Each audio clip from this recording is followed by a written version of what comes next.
One trick to do to your productions to make them sound less digital and less like a sample is to be careful with the top end, be careful with the higher end frequencies. This is what's going to give away the productions that they sound very digital. They sound like it's a sample. They're too programmed, too meaty.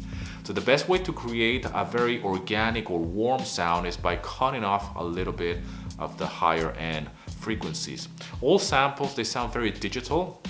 They sound that they're very rich in higher end frequencies, very piercing treble, a lot of treble. Okay, so think of your music, think of your productions as a stereo, as an old-fashioned stereo where you have a bass, a mid, and a treble. So the treble, you want to bring it down a little bit, not necessarily to the overall of the mix, but specifically to a particular sample. So for example, if you have some acoustic guitars which happen to be a sample, even if they're higher end libraries, they're usually a little bit exaggerated when it comes down to the top end.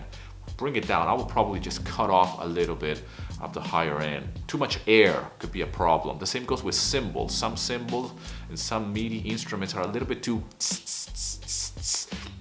this type of air in the mix is what makes the sound of your production sound too digital.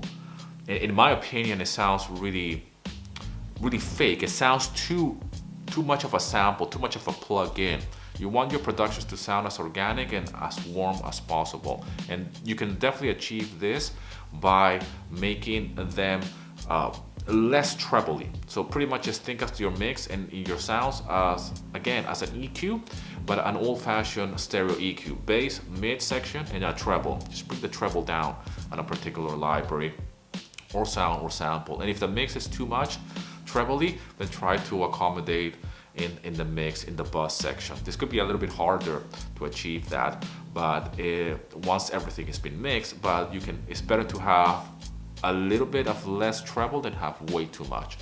I hope this is helpful, my friend. I'll see you in another video. Don't forget to subscribe to the channel.